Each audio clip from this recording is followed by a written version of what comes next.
सरकार का परिवर्तन हुआ है, नेतृत्व परिवर्तन हुआ है, सरकार का गठबंधन टूट के नया गठबंधन बना है, इसको कैसे देखते हैं? देखिए, अभी ये लोग बौखलाए हुए हैं। जब से 5 अगस्त को जो महंगाई व बेरोजगारी के खिलाफ में आंदोलन किया कांग्रेस ने, 28 को रैली बढ़ी, उससे लगता है कि सरकार उसी दिन शाम को डिफेंस में आ गई। और अब जो काला जादू और जादू टोना, ये जो बातें हो रही है प्रधानमंत्री जी खुद कर रहे हैं, इससे और मोड़ लगती है कि सरकार डिफेंस में आ गई, घबरा गई, क्योंकि पब्लिक की तकलीफ आज देश के अंदर सबसे बड़ी है, वो है बहुत बड़ी महंगाई की मार और बेरोजगारी है घर घर के अंदर। कोई सोच नहीं सकता। ये मौका था प्रधानमंत्री मोदी जी के लिए कि जब ये काले कपड़े पहन के एक मैसेज दिया और महंगाई और बेरोजगारी को लेके, जीएसटी के फैसले को लेके, अग्निपथ को लेके एक मैसेज देने का प्रयास किया, तो आत्मचिंतन का वक्त था बीजेपी की सरकार के लिए, एनडीए गवर्नमेंट के लिए। उसमें वो चूक गई है। कल का प्रधानमंत्री जी का मैंने देखा वो पूरा वीडियो न्यूज का, उससे लगता है कि प्रधानमंत्री जी खुद ही घबरा गए हैं। क्योंकि आप बताइए, विपक्ष अगर आंदोलन नहीं करे तो क्या करेगा? अगर विपक्ष धरना नहीं देगा तो क्या करेगा? विपक्ष प्रदर्शन नहीं करे तो क्या करेगा? एक प्रदर्शन से वो घबरा गए, ब्लॉक लेवल पर, जिला स्तर पर, क्योंकि पब्लिक की जो तकलीफ है उसको पहली बार समझना चाहिए इस गवर्नमेंट को। सबसे बड़ी तकलीफ भी यही, तत्कालीन तकलीफ भी है।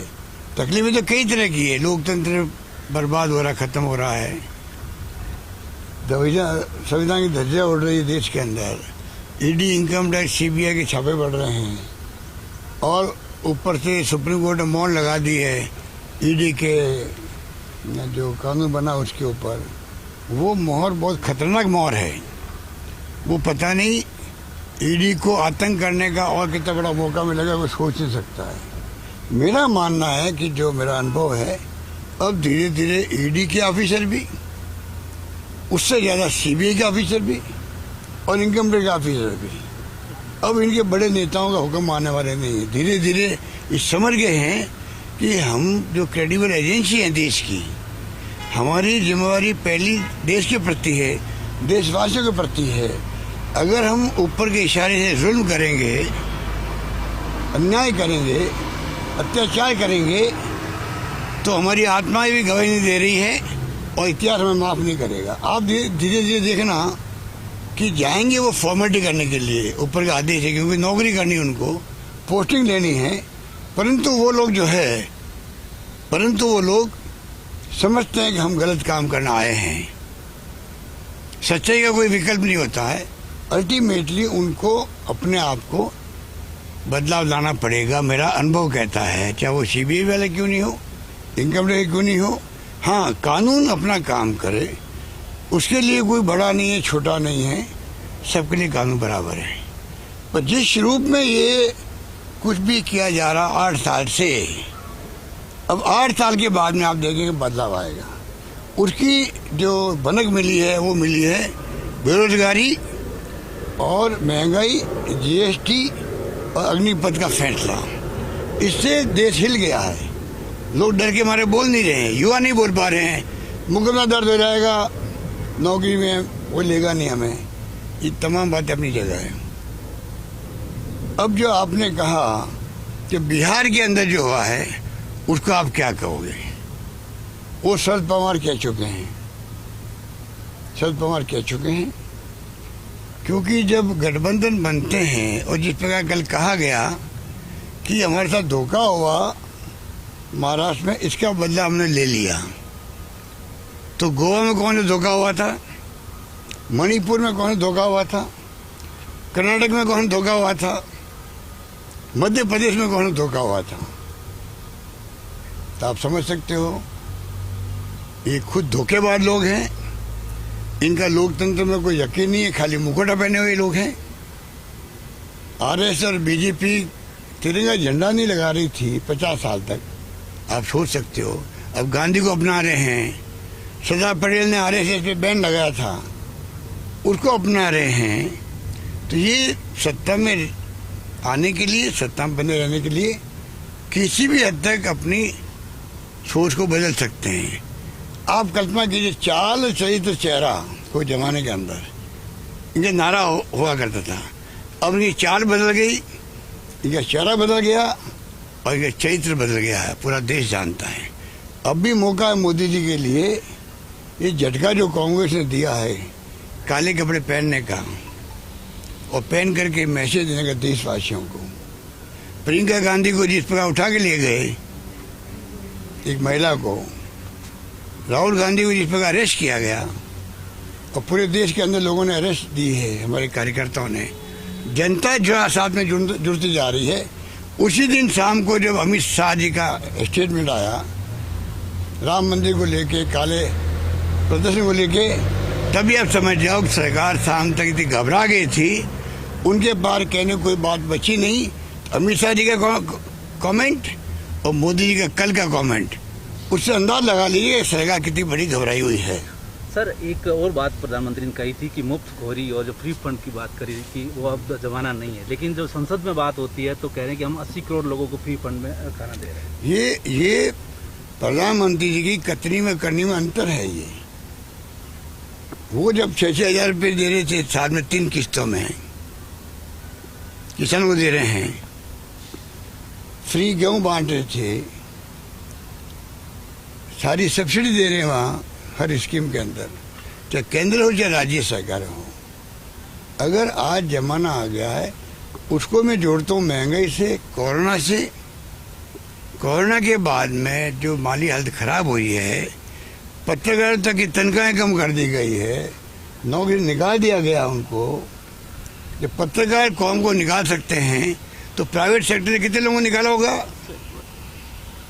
सरकार तो नहीं निकाल सकती है, प्राइवेट सेक्टर कितना बड़ा देश के अंदर है, कितना निकाला होगा उनको। तो आप कल्पना कीजिए इस प्रकार से जो छटनी हुई है, घर भेज दिया गया, तनख्वाहें कम करना किसे कहते हैं? मुझे तनख्वाह मिल रही है, मुझे मालूम पड़ा कल से मेरी तनख्वाह आधी हो गई है, तो मेरे परिवार पे क्या बीतेगी, इन बातों का इनको एहसास नहीं है। अभी मेरी थीम खुद की ये है, जितनी संभव हो आप सोशल सिक्योरिटी कंसेप्ट लाओ देश के अंदर, विदेशों की तरह। वीकली पैसा दो घर बैठे हुए बुजुर्गों को, महिलाओं को, औरतों को, अपंगों को, एकल नारी को, विधवाओं को और बेरोजगारों को, जो एक सीमा तक हम दे सकते हैं। तो बड़ा मुश्किल काम है, वो मुश्किल काम है, मैं जानता हूँ, पर सोशल सिक्योरिटी लागू होनी चाहिए देश के अंदर। वक्त आ गया है, क्योंकि हालात बड़े गंभीर है। महंगाई ऊपर से मार कर रही है, बेरोजगारी ऊपर से नौकरी दे नहीं पा रहे हम लोग। ये हालात है, उसमें रेवड़ी बांटने का जुमला भी मैं समझता हूँ प्रधानमंत्री को नहीं बोलना चाहिए था। ये कोई रेवड़ी नहीं है। रेवड़ियों का क्या करके आपने उन लाखों करोड़ों लोगों को उनकी आपने बेइज्जती करी है, बेइज्जती करी है। क्या वो भीख मांग रहे हैं क्या? सरकार योजना बना करके सबके साथ सम्मान व्यवहार कर रही है, सर्वे कर रही है। और मैं पूछना चाहूँगा प्रधानमंत्री जी को, जब वसुंधरा राजे थी चीफ मिनिस्टर, तब आपने जयपुर में बड़े बड़े प्रोग्राम किए थे, जयपुर में, अजमेर में, बाकायदा सरकारी स्तर पर उनको बेनिफिशियरी को लाया गया, बसों के अंदर लंच, डिनर, ब्रेकफास्ट की व्यवस्था की गई, लाने जाने की व्यवस्था की गई और साथ में बैग पकड़ाया गया। लिटरेचर का हमने आपके ऊपर ये एहसान किए हैं, कम से कम हम वो काम तो नहीं कर रहे हैं, हम तो एहसान नहीं जता रहे उनके ऊपर। हम चाहते हैं उनका हक उनको मिल रहा है, हम उनका हक उनको दिलाना चाहते हैं, इसलिए हम ऐसी स्कीमें ला रहे हैं जिससे कि लोगों को फायदा मिले। ओपीएस लेके आए, मैं घबराई हुई सरकार घबराई हुई है। ओपीएस मानवीय दृष्टिकोण से जरूरी है। 35-40 साल से सर्विस करे आदमी, बुढ़ापे के अंदर उसको लगना चाहिए कि मैं सिक्योर हूँ पेंशन को लेकर के। वो सिक्योरिटी खत्म हो गई थी, उसको मैंने बहाल किया है। तकलीफ हो रही है इन लोगों को। तो मेरी हर स्कीम जो है, स्वास्थ्य बीमा 10 लाख का बीमा है, और बीमा के अलावा भी अगर किसी किडनी का, अगर किसी के लीवर का, अगर किसी के और कोई, अगर उनके कोई ऑर्गन प्लांट होना है, हार्ट प्लांट होना है, वो सब फ्री सरकार कर रही है। 10 लाख के अलावा भी कर रही है। 15 लाख लगेगा, 20 लाख लगेगा, उसके लिए सरकार देगी उनको। ये अभी लोग समझ नहीं पा रहे हमारी स्कीम को। हमारी स्कीम में जितनी गहरे में जाएंगे उतना गरीब आदमी को, मध्यम क्लास को, सबको फायदा होगा। इतनी शानदार स्कीम। एक्सीडेंट का बीमा साथ में है। कोई बाई द वे मर गया बेचारा, डूब गया पानी के अंदर भी बरसात में, उसको 5 लाख रुपये मिल रहे हैं, उसी स्वास्थ्य बीमा के अंतर्गत मिल रहे हैं। हमारी योजना को रिसर्च करे। केंद्र सरकार को चाहिए, राजस्थान गवर्नमेंट के जो बजट आए हैं, 4 बजट आए हैं, मैं चैलेंज देता हूं उनको, आप उनका रिसर्च करवाओ, विश्लेषण करवाओ, उन स्कीमों को लागू खुद करो और राज्यों में करवाओ जहाँ इनकी बीजेपी की सरकार है। तब मालूम पड़ेगा इनको हमारी बजट के घोषणा में क्या क्या खासियत है। हम मार्केटिंग कम करते हैं, ये मार्केटिंग के उस्ताद लोग हैं। मोदी जी खुद उस्ताद हैं। मोदी जी खुद जो आए हैं प्रधानमंत्री बन के, गुजरात मॉडल, आपको मैं पत्रकारों को, आपके मालिकों को कहना चाहूँगा, अगर दम है टीमें भेजो गुजरात के अंदर और मालूम करो कि उनका गुजरात मॉडल था क्या। गुजरात मॉडल धोखा था देश के साथ में। ऐसा माहौल बना दिया कि पता नहीं ये मॉडल देश को कहाँ ले जाएगा। आज वहाँ नौकरी के लोग तरस से बेचारे, तनख्वाहें पूरी नहीं मिल रही वहाँ पर, टेम्परेरी लगे हुए लाखों लोग वहाँ पे कर्मचारी गुजरात के अंदर, सड़कें टूटी फूटी पड़ी है। अब तो हमारे वहाँ लोग गए हुए हैं भाई प्रभारी बन के, वो कहते क्या क्या हो रहा है वहाँ पर। और Gujarat model, Gujarat model, Gujarat model करके देश को ऐसा कर दिया। पता नहीं मोदी जी आएंगे तो पता नहीं क्या करिश्मा कर देंगे। हाँ, लास्ट में कहना चाहूँगा, मोदी जी की जिंदगी में एक बहुत बड़ा चांस आया था बदलाव करने का। अगर वो 75 साल की उपलब्धि कांग्रेस की थी, उसको कोट करते, पंडित नेहरू से लगा के इंदिरा गांधी तक, राजीव गांधी तक, मनमोहन सिंह जी तक, नरसिम्हा राव जी तक, इतने क्रांतिकारी फैसले हुए हैं। उस पर कोई लिखे आर्टिकल, उस पर कोई अगर आप लिखो, लेख लिखो रिसर्च करके, आपकी आंखें खुल जाएगी। उसके मुकाबले ये कभी कर ही नहीं सकते। इतने शानदार फैसले उस वक्त हुए थे। पर 2G स्पेक्ट्रम, कोलगेट, लोकपाल, वो लोकपाल गायब, 2G स्पेक्ट्रम गायब, कोलगेट गायब, और वो इनके साथ में जो माहौल बनाया गया उस वक्त में करप्शन का, काले धन लाने की बात करते हैं मोदी जी। और लास्ट में बात ये है, आज जो गवर्नमेंट चल रही है एनडीए की, उसके बाद में जो करप्शन बढ़ा है देश के अंदर, वो व्यापारी को मालूम है, उद्यमी को मालूम है। 10 गुना ज़्यादा करप्शन हो गया है। यूपीए गवर्नमेंट के बजाय अभी 10 गुना ज़्यादा करप्शन है देश के अंदर। लूट रहे लोग, पर भय है, बोल नहीं पा रहे। इनकम टैक्स आ जाएगी, ईडी घुस जाएगी, सीबीआई आ जाएगी, बोल नहीं पा रहे।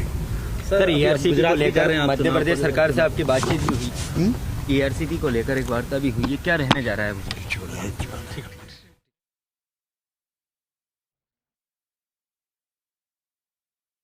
मुख्यमंत्री अशोक गहलोत को आपने सुना, तमाम अहम बातें उन्होंने कही और साथ ही उन्होंने ये भी कहा कि मैं केंद्र सरकार को चैलेंज देता हूं। गुजरात मॉडल पर भी उन्होंने कटाक्ष किया और कहा कि बार बार जिस तरीके से गुजरात मॉडल का जिक्र करके केंद्र में बीजेपी की सरकार बनाई गई, तो मैं सभी पत्रकारों से अनुरोध करूंगा एक बार गुजरात जाए, वहां की जो मौजूदा स्थिति है उसको लेकर के उनके द्वारा ऑपरेशन चलाया जाए। और ये बातें कहते हुए उन्होंने ये भी कहा कि वहां का जो मॉडल है जिसको लेकर तमाम बातें कही गई थी, तो वर्तमान में